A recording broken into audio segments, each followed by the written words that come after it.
Hello, my name is Kay Stepkin, and I'm the founder of the Vegan Museum, which is a traveling exhibit. A little bit of it is right behind me. These days, we are located right here at the Seventh-day Adventist Fellowship in Fox River Grove, Illinois. We opened 3.5 years ago, the very first vegetarian vegan museum in the country. The Vegan Museum exists because our country is in the middle of a grave health, environmental, and ethical crisis. And eating a whole grain vegan diet is one of the most significant factors that can lead us back toward health and harmony. Also, please note that COVID-19 is being called a zoonotic disease, one that jumps from animals to humans. About 60% of all human diseases are zoonotic. Our next event in 2 weeks, also here at the Adventist Fellowship, will be Jill Kebb doing a food demonstration with a talk and passing out her recipes. It can be watched online or in person. Today, Dr. Ashwani Garg, who is on our museum board of directors, will be speaking on the emergence of veganism and its growing acceptance and prominence. Dr. Garg, thank you.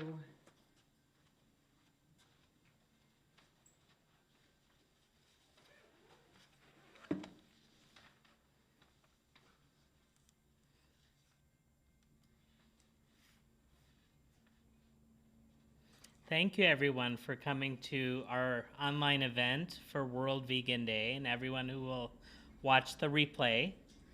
I'm very excited to be presenting this talk. So we will talk in general about veganism, just a little tidbit about the history of veganism. You can learn more on our website. And then I will talk about my expertise, which is the medical aspects of veganism. So I am Ashwani Garg, and I'm a board-certified family physician, also certified in lifestyle medicine from American College of Lifestyle Medicine. And I am a proud graduate of the T. Colin Campbell certificate program for plant-based nutrition. So November 1st today is the day we celebrate World Vegan Day. It was started in the United Kingdom. Now it's celebrated around the world. The reason we celebrate is we celebrate veganism, the benefits of it for humans, animals, and the environment. It was established in 1994 by Louise Wallace, who is pictured on the left, chair of the Vegan Society in the UK in 1994 to commemorate the 50th anniversary of the society and the terms vegan and veganism. November 1st happened to be chosen because the founding, the statement was not exact as to the date, so they chose November 1st as it coincided with the days of feasting and celebration, Samhain and Day of the Dead. This is a much more constructive way to celebrate than, the rowdy partying of Samhain. And Dia de los Muertos is a very famous holiday to honor the departed. So veganism is defined by Donald Watson in 1944 as a way of living which seeks to exclude, as far as is possible and practicable, all forms of exploitation of and cruelty to animals for food, clothing, or any other purpose. Now notice that he used the word practicable. Now that's not a misspelling, that is the actual word, because the word practicable is slightly different in meaning from practical, in that practicable is able to be practiced. Because we know that it's very difficult to have perfect practice because there are insects that we have to deal with, there are other aspects like sometimes our car tires and other things. So the bottom line is that this should be able to be practiced, which today it's able to be practiced much more than previously. So Donald Watson went on to say, the vegan believes there is nothing in the idea of vegetarianism so long as this regrettable practice of eating more dairy produce continues. So he wanted to depart from the vegetarian society at the time because they promoted dairy, and it was just an irreconcilable difference. In fact, he said the use of milk must be a greater crime than the use of flesh foods, since after all the exploitation of motherhood and calf killing, the cow must face the slaughterhouse. Thus, the dairy cow suffers far more than the bullock taken from the field and slaughtered. Donald Watson. So veganism is actually a very big growing trend worldwide, as you can see from the Google search results from different countries. And it has different curves in different places, but you can see the trend is upwards. Just in the past 5 years, it has really skyrocketed and boomed. And industry has started capitalizing on this as well. And we also had, in recent years, the Global Climate Change Report from the United Nations that said that 23% of greenhouse gas emissions come from agriculture and livestock, and the land and forests needed to raise them. Recently, even the New England Journal of Medicine discussed the impact of climate change on human health. It didn't discuss veganism directly, but climate change is linked as a concern that can be helped by veganism.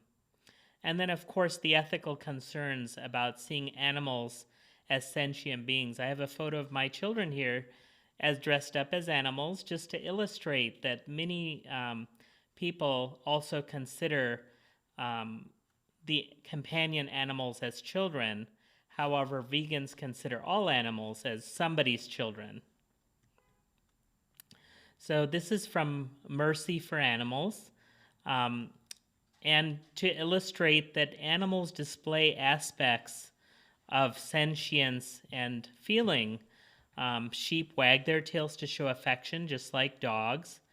Pigs are considered some of the most intelligent animals in the world, and some have shown that pigs have equal or maybe better intelligence than dogs.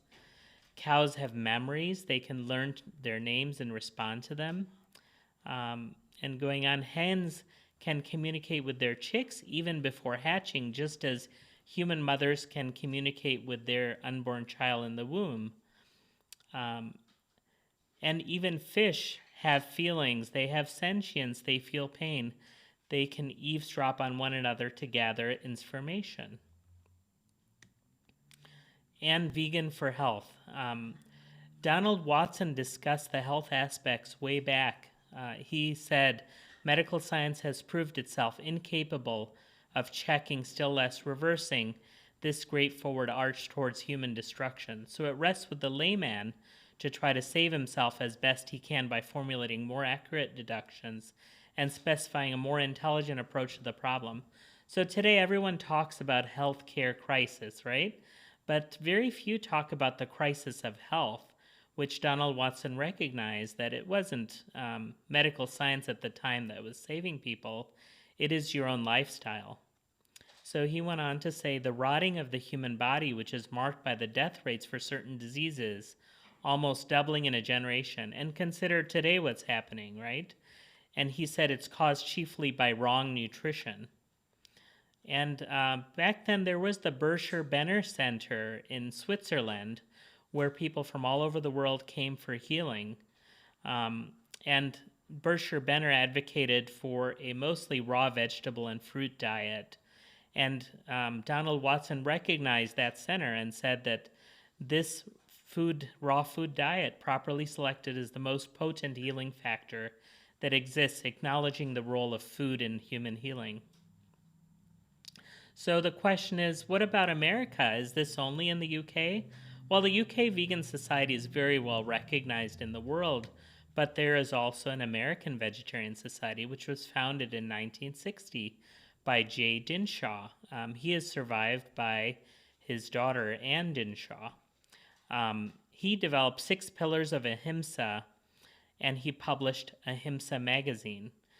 So you can visit the American Vegan Society today.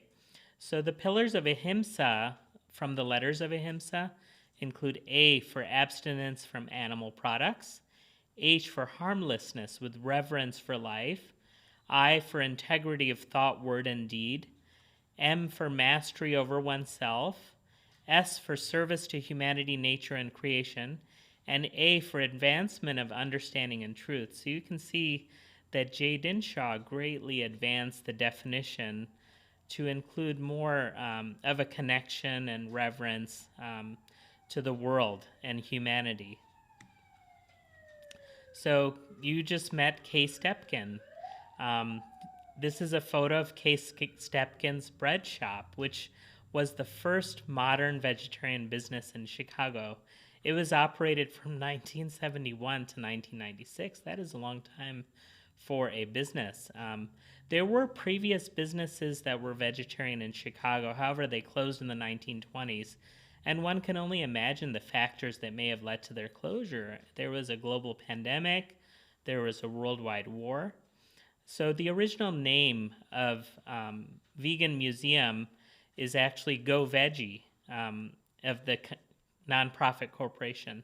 Through Go Veggie, she hosted dine-outs, turkey-free Thanksgiving dinners, potlucks, cooking classes, and actually an 8-segment televised cooking show. Some of the episodes you can find on Vegan Museum's YouTube.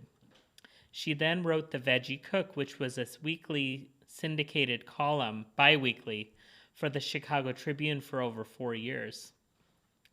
So Vegan Museum was founded in 2016 as the Vegetarian Museum. And this exhibit that we are looking at here has been a traveling exhibit since 2017. And during the time, Kay has hosted many speakers, many of them with national recognition. You can see some of those events recorded on Facebook and YouTube, as well as movie screenings and events. And this was displayed at over 24 locations. Right now, during the pandemic, it is a transition to online, which actually the first online event completely was hosted with the plant-based sisters, the Brun sisters, which you can find on YouTube, telling of their journey at this very same site. So the year 2020 is the year that National Vegetarian Museum becomes the Vegan Museum. And as you can see, that the word national is not in there, recognizing that really the Vegan Museum seeks to become an international presence. So this is the same pandemic year of our lifetimes when chronic disease and obesity are recognized as big risk factors, and interest rose greatly in plant-based eating. The Vegetarian Museum renames itself to clarify the focus on advocacy for both animals and whole food plant-based living. And you'll see on the video introducing the advisory panel that there is an all-star lineup on the advisory panel, which is an amazing assembly of vegans who have given their support in the concept of the Vegan Museum and will be available to us for their input. So the concept of veganism actually goes thousands of years back, and you can see in the good book it was said, I have given you every plant-yielding seed that is on the surface of all the earth, and every tree which has fruit-yielding seed. It shall be food for you. And in some translations it says, it shall be meat for you, because the word meat does not refer to animal flesh, which is a separate word in classic language. The word meat means food that you eat. So speaking of Genesis, there is also Genesis Butler, who is a young advocate for veganism and has spoken out for animal rights and is recognized worldwide. Interestingly, the future was predicted by a religious leader over 100 years ago. So Abdul Baha was a Persian religious leader who lived from 1844 to 1921, and he spoke thusly, "What will be the food of the future? Fruit and grains. The time will come when meat will no longer be eaten. Medical science is only in its infancy, yet it has shown that our natural diet is that which grows out of the ground. The people will gradually develop up to the condition of this natural food." So interestingly, almost 100 years after his passing, the Academy of Nutrition and Dietetics has made an official statement almost fulfilling his prediction that vegan and vegetarian diets are healthful, nutritionally adequate, and may provide health benefits in the prevention and treatment of certain diseases. When I was in medical school, we only learned that you can prevent diseases with lifestyle. We never knew so much about treatment. I only had a brief introduction with Dean Ornish's studies that we were required to read in medical school. So what is the current state of affairs? Why is America so sick? It is because most of the food we consume is processed food, over-processed food that is rich in fats and oils and sugars and refined grains. This is why it's so important to educate people how to have a healthy vegan diet, because we want to be around for humanity and the animals as much as possible. Very sadly, 25% of what's consumed is animal food, which is meat, dairy, eggs, fish, and seafood. We talk about proteins such as in the USDA guidelines. However, there are no guidelines saying that everyone should consume legumes, which are the secret to healthy living with protein. And only 12% is plant food, and only half of that is whole plant food. Really, it should be, most of the diet should be whole plant food. Processed food should be occasional treat. That's all. So what does it look like when Americans go shopping? It looks like this. As you can see, a lot of over-processed food in the cereal aisles that has very little to do with whole food plant-based nutrition. Then you have all of the digestive products, the laxatives and antacids that come from eating over-processed and too much meat and cheese, as well as alcohol and caffeine too. And in the middle panel, you can see a little aisle for baby food, and what it says on the map below is yummy for their tummy. Fresh choices are right here. So actually, they're not right here. There's nothing fresh about these choices. They've been stored, they've been pureed, and some of them have additives. Sure, they're better than some other foods, but there is better. And on the right panel, you can see the problem with nutrition. So Americans go looking in the nutrient aisle for proper nutrition, vitamin A, D, E. There are only certain ones that they might need, but as you can see, most of them are not for vegans that are sold there. It's a misconception. And the nutrition labels that we have are thought of as the end-all and be-all of health, but they have not made us healthy. So which foods are yummy for your tummy and fresh choices? These are the foods that are found in the produce aisle, fruits and veggies, and then, a couple aisles over, whole grains and legumes. What is the difference between animal food and plant food? T. Colin Campbell in the book China Study put together a great chart illustrating the differences between a plant-based diet and animal-based diet. So in this chart, this is only 500 calories worth of food. It is shown that protein is equal between plant and animal.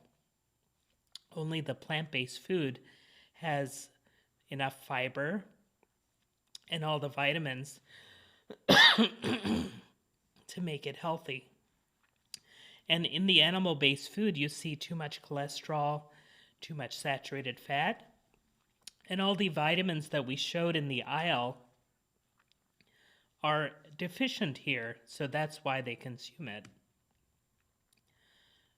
So the question should be, where do you get your protein?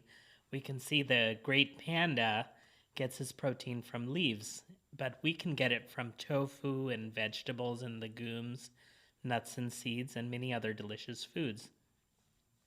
So what is the difference between animal and plant protein? Well, animal protein is dirty fuel, as we call it. Elevates cholesterol, causes heart disease, causes autoimmune disease and inflammation, and many health problems that are listed here. And what I can tell you that if everyone were to go on a plant-based diet, whole food plant-based, I should probably have to find a new hobby. So bottom line is plant-based food proteins are the best fuel for the body. They are nutrient-dense, anti-inflammatory, rich in antioxidant, increase energy, and in this new movie, The Game Changers, we see that they optimize athletic performance. That's actually not the only movie. There are actually several movies about athletic performance. today. Um, and they also are involved in prevention and reduction of cancer and heart disease. So just to go over the numbers, you have heard how many are dying from the pandemic. Did you know that roughly 600,000 Americans die from cancer every year? 800,000 die from cardiovascular disease every year, and even 480,000, which includes those diseases, but they die of smoking every year. Smoking can even cause sudden cardiac death in many cases. They don't even have a chance to visit the doctor. So the question is, when 40% of cancer can be prevented, 80% of heart disease can be prevented, why are we not calling those global pandemics? Because they are crises. Some locations, they've even discussed banning smoking. However, so far, no American city or state has banned smoking.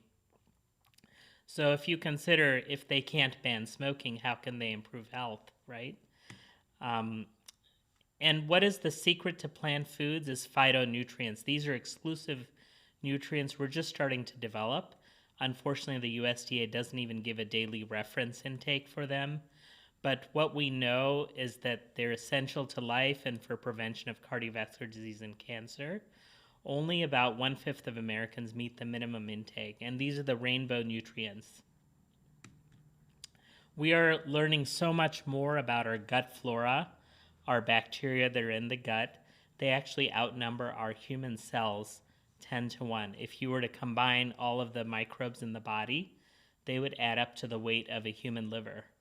So you can see by consuming many of these plant foods like broccoli, bananas, beans, cruciferous vegetables, fermented foods, and berries, that someone can get optimized gut bacteria, which are the barrier function in the body, and they are involved in immunity as well. So what's happening now is that we have so much explosion of research, however, it's just not filtering to the doctors very rapidly. As you can see in this collage, many articles are starting to come out. One of them is reversal of Crohn's disease, actually relapse prevention, what they call it, rheumatoid arthritis, and we're learning more about the mechanism of action. And there's a new journal called the International Journal of Disease Reversal and Prevention.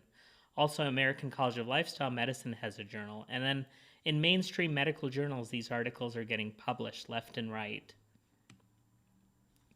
And also, women's health has shown that plant-based diet is especially important in preventing breast cancer, like PCRM's campaign has shown, gynecologic problems, menstrual disorders, even fertility, and symptoms of menopause are improved. Autoimmune disease is more in women than men, and it has shown that plant-based diet can help autoimmune disease, and even reversing something as severe as lupus. So what's happening now is, as this research explodes, it's hard to ignore. And if you've seen What the Health, what's happening now is that it seems almost that these organizations are listening. So American Diabetes Association has endorsed plant-based diet. American Association of Clinical Endocrinologists has endorsed plant-based diet and actually listed it as one of the primary modalities of treating diabetes. So it's called lifestyle therapy, not just lifestyle prevention. Cancer Society was featured in What the Health, and Cancer Society has actually endorsed whole food plant-based eating by endorsing foods that are high in nutrients and having variety of vegetables and fruits and whole grains. This is a big accomplishment. This was very recent. These slides show that one can even restore blood flow to the heart after just 3 weeks of plant-based diet on the left. And after about 3 years of plant-based diet, someone's coronary arteries can show a normal angiogram as if there was hardly any disease present. This was actually a doctor who came to Dr. Esselstyn very depressed because they could not bypass or stent those arteries. You can see how diseased they are. So, there is a previous pandemic of 1918 that really was devastating. So one question to ask, and you can look it up later, is which killed more people, the pandemic of 1918 or World War I? Well, the answer is actually it's about equal, and the pandemic probably killed more than World War I. We're talking 20 to 40 million people who had died in that pandemic. Did you know that it actually started on a family farm in Kansas? I didn't call it Spanish flu intentionally because it has nothing to do with Spain. It's actually should be called American flu because it started in America. The most rapid spread was in military recruits. So you combine animal agriculture with war, and this came in 3 waves. We're right now on the 3rd wave. So it's amazing how 100 years later we are living in parallel, yet we didn't learn much. And speaking of connecting animal agriculture to war, this was talked about long ago by the author of Little Women, who actually said, who made the connection that that when you slaughter animals, it is like bloodshedding war. So I had mentioned the immune system. We are talking about gowns and gloves and masks, washing hands, buying sanitizer, all these modalities. And I've seen a photo of a child's hand literally peeling off from all the sanitizer they're using. So what's this pandemic shown us? That 94% of those who have died had chronic medical conditions. They could have had it reversed with a plant-based diet. Now, some might say, well, it takes years for this to work. It takes years to reverse disease. However, I have seen this happen within 2 to 3 months. We are right now in way through the pandemic, which started in the US around February or March. Now it's November. It seems like we have not learned much. And in the news media, we keep hearing about this person getting COVID, that person getting COVID, but we don't hear about what lifestyle measures they've taken. In the meantime, PCRM has advice on lifestyle. Brooklyn Borough President Eric Adams has had doctors on his channel talking about lifestyle. And in fact, American College of Lifestyle Medicine has a whole page devoted to lifestyle because the immune system is your first barrier against invaders. Some vitamins and supplements have been associated with improved immunity, including vitamin C, D, and zinc, and also sun exposure. And other lifestyle factors are important, including sleep, exercise, having a positive attitude, and mindfulness, which is all the pillars of lifestyle medicine. And Ornish summarized it the best when he said, eat plants, move more, stress less, and love more. In 1918, there was a very novel treatment of pandemic influenza, which very few of the public are aware of. This was the Adventist sanitariums, including the Battle Creek Sanitarium. This was at a time when the death rate was 10 to 20%, which is shocking. The Adventist church had open-air treatments. They had tents outside with exercise and what's called fomentation, cooling down the body with wet towels. And interestingly, you've heard that people who get admitted to the hospital have high mortality. In this case, people admitted to the sanitariums had the lowest mortality because they had such high level of care. Inpatients had a mortality of 1%, outpatients at 4% from a study of 1,000 patients with pandemic influenza, which was unheard of. And vegetarian diet was definitely a part of this medical treatment, much as the Bersher Benner Center advocated as well. So I want to present to you a problem. This problem I know personally because it's a story of my wife who went to the doctor for a physical exam locally in the Chicago area. So first of all, the doctor said, you know what, you're probably vegetarian, looking at her background. And she said, you probably have anemia, so let's check for anemia. And then at the end, after the doctor acknowledged that she was vegetarian, wrote on her summary, eat more meat and less carb. So it reminded me of the Greek wedding statement, from my big fat Greek wedding. So the question is, what can be done to dispel this medical ignorance? I saw that happen, and I really decided I want to do what I can to educate others. So part of what I am doing is I'm involved in health professional education through North Central College, and hopefully we will do the best to educate physician assistants on lifestyle. Previously, I educated students from University of Chicago and Rosalind Franklin, and it's possible I may be involved in some way too. But I see really the future in physician assistants because they may have more staffing and better time to do this. And also, we are in the process of establishing a nonprofit center in Elgin in cooperation with our Adventist friends, promoting healthy living and plant-based lifestyle. So as far as Vegan Museum, we have so many exciting things coming up. More online programming, nationwide story map. Right now, everyone should go to the story map and learn about the history of veganism centered on Illinois. Live events will be resumed when it's feasible and safe. Right now, we're online. And the dream is we hope to open a vegan lifestyle and cultural center right in Chicago one day. And it might be next year, but whenever, times are better when it comes to the pandemic. We hope to connect with that amazing advisory panel for even more content and education. And we hope that more people will consider a donation tax deductible to the Vegan Museum, veganmuseum.org. So again, I'm Ashwani Garg, and I'm coming to you from America's first vegan and vegetarian museum. Thank you again, and I want to acknowledge the role of Gabrielle, my friend from Adventist Church, and look forward to working with Kay some more as I'm on the board of Vegan Museum. Please send any questions and suggestions. So far, any questions on our chat? Andrea, thank you. Andrea is a very dedicated vegan, and we're so glad to have her as our staff as well.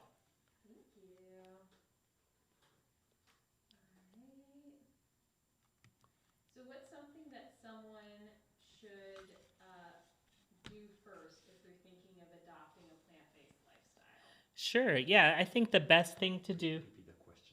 Yes, what's something that someone should do first adopting a plant-based lifestyle? So I think the best thing to do is to gather resources. And the best thing is we have so many great online resources. So first, go to veganmuseum.org and look at our links to resources there. Also, great resources include pcrm.org, which has resources for the whole family on healthy vegan diets. And also, internationalvegan.org is a very amazing association that has actually some of the best starter kits that I've seen, as well as many other groups that we have connection with.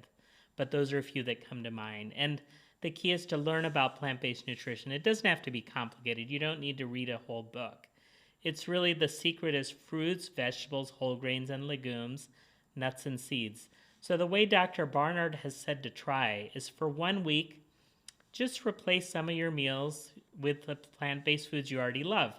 So it could be a bean burrito, it could be a pizza without the cheese, or it could be shredded tofu on top of the pizza made with pita bread and vegetables. It could be a bowl of oatmeal. So just experiment for 1 week. Then the next week, someone could go all out and switch out all the recipes. If someone's not ready for that, someone can take a staged approach, switch out lunches for a few days, switch out lunches and dinners for a few days, then switch out all your meals for a few days. And that's a very reasonable way to proceed. Thank you. How does someone go about finding a physician who is familiar with the types of topics that you covered? Sure, yeah. Finding a physician has become slightly easier. How does someone go about finding a physician? So there are great search resources. So American College of Lifestyle Medicine. The physician may not necessarily be vegan, but they're at least knowledgeable about plant-based diets. And other resources, pcrm.org, which actually lists physicians which are available via telemedicine. And another resource is Plantrition. Plantrition Project maintains a directory as well of physicians. But on the other hand, if someone does not find a physician, the best thing is to educate yourself and print off some literature, take it to the doctor, encourage them to take continuing medical education. Now, if they're in the Chicago area, they have an open mind. I will be most happy to contact that doctor, even visit if we have to. And just like drug companies detail physicians, we can detail those physicians as well.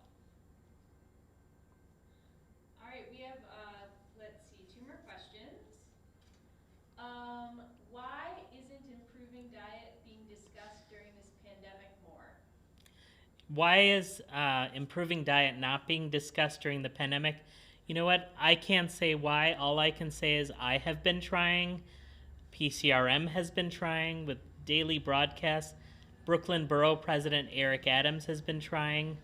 So, the thing I think about is the words of Mr. Rogers, Presbyterian minister and also advocate for children, who said, whenever there are difficult times, look for the helpers. So what I would say is, don't get distressed by all that's going on. Look for the helpers. Look for people like Vegan Museum, like PCRM, and like our new lifestyle center. 2 lifestyle centers will be in the Chicagoland area, and connect with them. And, encourage people to go to nutritioncme.org to learn continuing medical education. So I would prefer to focus on the solution rather than the problem. Do you have any documentaries you would recommend for somebody who is not vegetarian or vegan, but somebody who might be a little turned off and traumatized with images of animal suffering? Oh, yeah. Actually, I have the perfect one. So what documentaries do I recommend for people who just don't want to see the graphic images of violence towards animals? So the perfect one I've watched, which really helped convince me to go from mostly plant-based to fully vegan, very rapidly, was Vegucated. Actually, the reason for Vegucated is it has a very gentle message. It tells stories of real people that are going through the process, what they're thinking about. For example, one of the participants ends up calling an organic egg hatchery and asks about the chick shredding, and they don't show the graphic images. There might be just a quick image here and there, but that is the perfect mix of information with just the right amount of, the truth, but they don't beat it over your head. And there are many others like that. What the Health, I thought was decent, movie without much, violence in there. And then Plant Pure Nation, I thought was a great movie. So the great thing is there are so many documentaries now available, many of them free on YouTube and available if you have Netflix or Amazon Video. So this is a timely one. How much vitamin D is required when living in the Midwest during winter with reduced sunlight? That's a great question. Yeah, how much vitamin D is needed while living in the Midwest where we have winter for most of the year? So as far as vitamin D goes, the general U.S. daily value is 400 units. Now, what I have to say, in our family, we use fortified soy milk, which actually contains a very good amount that gets to the daily value if you consume 2 cups per day. So I choose to supplement a little bit more. I take an additional 2,000 units 3 times a week, which gives me enough. But I would say this, requirements may vary for different people, and the best is to check with the doctor, because vitamin D is not a vegan concern specifically. It's a concern for anyone who lives in cold climates. And the good news is that you can find completely vegan vitamin D supplements. Vitamin D2 is non-animal derived. Vitamin D3 is usually derived from sheep's wool, but you can find vegan D3 supplements today. All right, and what's your favorite vegan treat? What is my favorite vegan treat? You know what, actually, I'll tell you very easily and simply. It is a little square of dark chocolate, 70% dark, because I don't have to make it. I just grab it and put it in my mouth, and it's like heaven. Thank you. But the good thing is there are so many other vegan treats that you can find, because you know what? It's fine to indulge once in a while. Healthy vegan diet can be maintained with just treating yourself. So the great thing is there are many whole food plant-based recipes. In fact, one recipe you can find if you watch the Plant-Based Sisters video is the date nut balls. Those are absolutely delicious. They're like heaven, and they're made with cocoa and dates. And if someone doesn't have chocolate, you know what? Carob works just fine. I've had carob, and it is an amazing food as well. Carob powder is available. Thank you. Any other questions from the audience? Thank you so much, Andrea, and thank you, everyone, Kay and Gabrielle, for hosting this talk. And happy World Vegan Day to you.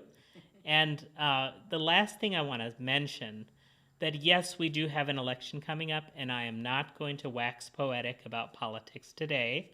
What I will tell you is whatever you choose on election day, you can make 3 choices. Number 1, you can make the choice for your health. You don't have to worry about health care because you don't know what's going to happen. But you can make the choice for your health with whole food plant-based diet. You can make the choice to save animals today with whole food plant-based vegan diet. And number 3, you can make the choice to help climate change today. You don't have to wait for election day. Buy a vegan diet that saves the Earth's resources. Thank you. Thank you.